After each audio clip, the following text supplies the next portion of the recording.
Hello everyone, welcome back to my YouTube channel. My name is FPL Elma. And today I'm going to be going through my wildcard draft.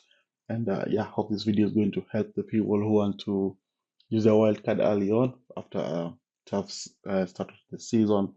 Very understandable, and I think this is the best time to use your wildcard during the international break. But of course, watch out for injuries and stuff like that. Before we get into the video, if you're new around here, make sure you subscribe, make sure you leave a like, and make sure you hit that bell. Don't miss any content going up on the channel. Not wasting any much time, let's get straight into it. So first off, we're going to start off with the defenders and the goalkeeping department. So first, we're going to have Dubravka in there. I think at 4 million playing goalkeeper. I think it's good to have him on the bench just as a backup. I don't think he's going to keep a lot of clean sheets, but it's just a backup in case your main guy does not start. And the main guy I've gone for is just Sanchez at the moment at 5 million. Chelsea are just strong defensively, and Sanchez has looked a little bit decent in front of goal. Of course, that West Ham game we considered a fluke goal, but against Fulham, he looked very solid, and that's why I've gone for him in there. And I think at 5 million, I think it's also a very decent option. Then we have Gehi, we've also gone for, of course, his transfer to Liverpool fell through. Imagine if he went to Liverpool, he'd be a very good asset at 4.5 million with Konate, track of injuries. Yeah, will be having perfect. But hey, still at Crystal Palace, and he's still going to be a playing goalkeeper, playing defender at only 4.5 million. Good for DEFCONs. I think he scored a goal in the fight in the last game week. And for game week 4 and game week 5, they do play Sunderland and West Ham. I think is a very decent option as well. Then you have Van Dijk for 6 million, a little bit on the expensive side, but I do like Van Dijk for those DEFCON points. Although he hasn't scored a goal, he still looks very threatening from corners and set pieces. That's why I've gone for him. And they do play Burnley and Everton in game week 4 and game week 5, which I think is a huge chance for keeping clean sheets. And I definitely want to own Liverpool defender. Although they haven't kept a lot of clean sheets, they still look very good defensively. Then we have Rodon from Fulham. I mean from Leeds, sorry, at only 4 million. Leeds just look good defensively, and I think they already scored 17 points, while Esteve and Reinildo were the other good defensive options from the relegated teams at 4 million. I think Leeds look more stronger defensively. I think 2 clean sheets, 17 points for him, 24 million. I think that's a player I'd go for. He wanted a cheap budget enabler on the bench. And then the other person I've gone for is Tarkowski. You've watched Everton, or Tarkowski in particular, is a DEFCON monster. He's been very good for those DEFCON points. I think he's getting the maximum DEFCON points in each of their 3 games. They have like few clean sheets here and there, and at only for 5.5 million, I think that's the one I'd go for. But of course, if you want a cheaper Everton alternative, I'd look at Mikolenko. I'm not so sure if he's fit or not. That's someone I'd look at, or Michael Keane. I'm not so sure if he plays or not. But if you want a cheaper player compared to Tarkowski, I'd look at Mikolenko for sure. Then the last player I've gone for in defense is Van de Ven. I had initially had Pedro Porro, but I just saw Pedro Porro is a little bit expensive, and Van de Ven offers a little bit more because of those DEFCON points. Of course, Porro has that attacking threat, but no DEFCON points, so that's why I've gone for Van de Ven in there at only 4.6. I think it's a cheap way to get into that Spurs defense. Was looked really good at the start of the season. Of course, Bournemouth was a fluke performance, but they've looked good in game week 1 and game week 2. That's why I've gone for Van de Ven in there. Then I've gone for Senesi in there. That's a bit of recency bias, but he looked very good in game week 1, 2, and 3. Or just game week 2 and 3, they've looked very good, decent defensively. You also have Defcon Monster, only 4.5 million. I think it's also a very decent option, but that's just an outside consideration if you're one of those recency bias type of people. But the main defensive and goalkeeping, I think, is pretty solid. That is pretty much a lock. Maybe the slight change I'd make is maybe Tarkowski to another cheaper player from Everton in that defensive line. So that's the defense and the goalkeeping department. Looks pretty solid if you ask me. Now let's look at the midfield. This is how the midfield is going to be looking like. Going to be having Grealish in there. I think at 6.7 million, we've been getting assists for fun already with 4 assists from 2 games. I think we've gotten the old Grealish back. But of course, Everton don't have the greatest fixtures coming up. But I think with David Moyes as the manager, they do have this tendency of beating the teams against all odds. So they did to Brighton and look, see how many goals they scored against Wolves. Not want to consider that, and I think that's the key to having Grealish in there, able to get those killer passes, killer assists. So that's why I've gone for him. I think he's just a monster in there. Of course, there's Ndiaye, but he's at 7.5 million, and I've gone for the cheaper alternative in Jack Grealish, and I think he's a better player overall, and he's going to give you more points in the long run. The other player I've gone for is more Salah. Of course, not a great start to the season. 1 goal, 1 assist, all coming in the last minute of the games in game week 1 and game week 2. Game week 3 didn't really do a lot, didn't even threaten a lot. So I understand that people are not going to be going with Mo Salah in their wildcard teams. And as much as I'd like to agree, I think you need Salah in your team. They do play Burnley and Everton in the back-to-back games, and you know Salah loves to play against Everton, and Burnley are not looking very good defensively. So I think Salah is a must-own, not necessarily a must-own, but I think he's a very decent option, and I think he's someone that everyone should own in their teams. And then the next player is Caicedo at that 5.5 million range. Of course, there's the likes of Rangers. Rangers now has gone up a bit, I think at 5.7 million. And I don't think he offers as much DEFCON points as compared to Caicedo. So that's why I've gone for Caicedo instead of Rangers in there.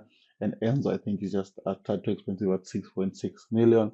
And I think Caicedo also has that attacking potential. I think he got an assist or a goal against Fulham or something like that. I'm not so sure. But he might get a lot of points in terms of DEFCON. So that's why I've gone for him in there and hope that can continue that trend. And the next player I've gone for is Ndoye from Nottingham Forest. He's been good in game week, I think 2 and 3 has been very decent. Was it game week 1 and 2? He was very decent.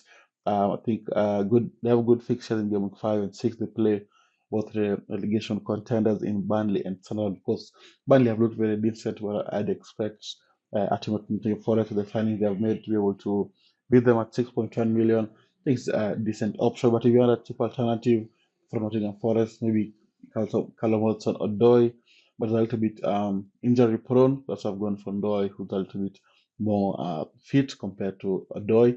Then finishing off the midfield, we have Kudus. I think it's just a cheap Spurs midfield at 6.5 million. But of course, it's Spurs. They have signed Colomwani. So it's going to be interesting to see how they're going to be playing. They're going to be playing off the left. Is Johnson going to be staying in the team? Is going to be an impact sub? So just different dynamic to them compared regarding that Colomwani transfer. But even with that Colomwani transfer, I still have Kudus in my wildcard team at 6.5 million or 6.6 million right now. And Spurs fixtures are looking up. I think they have the best fixtures on paper coming up with West Ham, Brighton, Wolves, and Leeds. These games in a row, I think those are very winnable games. I hope that Kudus can be able to be on form in those games, and that's why I've gone for him in the wildcard team. That's the midfield. But another consideration is Semenyo, who has looked very good at this start of the season, already 2 goals and 1 assist, and already at 7.4 million. For those people who bought him at 7 million, you already have like a 0.2 or 0.3 million more to spend in your banks, which is a kudos to you guys. But I think Semenyo has been very, very good, and it's also another consideration if you want him in the team. He's been on fire. So that's the midfield. Looks pretty solid, full of goals. And of course, a DEFCON monster there in Caicedo. Now let's look at the forward line. So that's how the forward line is going to be looking like. Going to be having Haaland in there. Of course, he's a goal scoring machine already with 3 goals at the start of the season at 14.1 million. I think this is how everyone should have started their teams and the FPL journeys with Salah and both Salah and Haaland in their teams. I think people are just scared to doing it. Me included in that. bracket of scared to do it. But I think now the season goes by, you're going to see many people with Salah and Haaland. And if I was using my wild card or using my free hit, I'd make sure I have Salah and Haaland in there, just because I think they're both goal scoring machines, and of course Salah offers more assists. But Haaland has been looking very sharp with those assists. Of course, I remember Mamouche missed a few good chances from Haaland assist in the I think was it the Wolves fixture. So yeah, so I think so Haaland looks very good in front of goal, and of course full of assists if he were able to convert.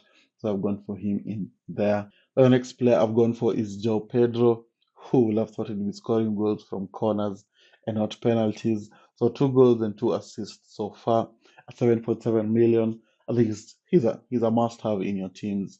Against they're going to be playing against Brentford as well. I've been looking very shocking defensively. That's why I've gone for him in there. 7.7 million, I think, is a decent price. And then to finish off the team, I've gone for Lyle Foster from Burnley. Of course, I don't like the cheap striker alternatives at 4.5 million, 4.4 million range.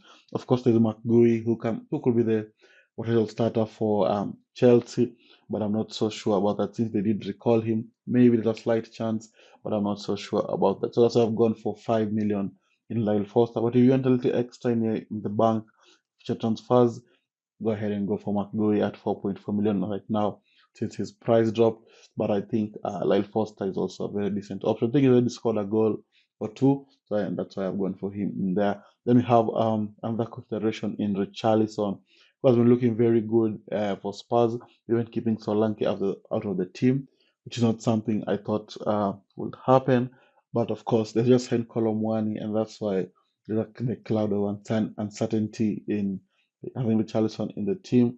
But I think it's also a very, very decent option to have in there. As I mentioned, their fixtures in West Ham, Burnley, West Ham, Brighton, Wolves, and Leeds in their next four. So something to consider as well. So that's the forward line. This is the wildcard team. Looks pretty solid if you ask me. Looks pretty good. Now let's look at how I'd line up for game week 4. So of course, if you have a good wildcard team, there's usually the benching dilemma, and this is how I'd start. I'd start with Sanchez, of course. Then we had Van der Ven, Gehi, and Van Dijk. I think those are very clean sheet heavy games and very def gone heavy games. And yeah, I've gone for those three in there.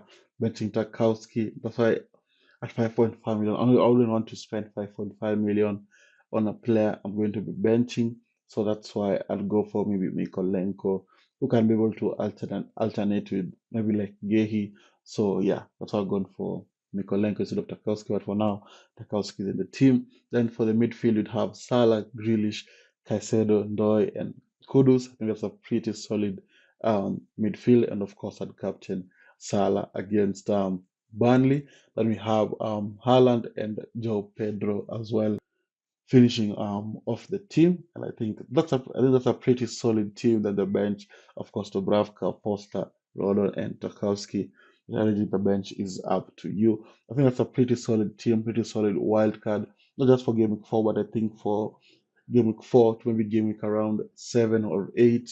That's a very, very good wildcard draft. So yeah, let me know down in the comments what you think of this wildcard team. Let me know if you're going to be using your wildcard and what changes you'd make to this wildcard team. And if you have any questions, of course, DM me on Instagram and TikTok or Twitter. All the links are down in the description. This is another long video. If you managed to reach this far, don't forget to leave a like and subscribe, and I'll see you all guys later. Bye bye.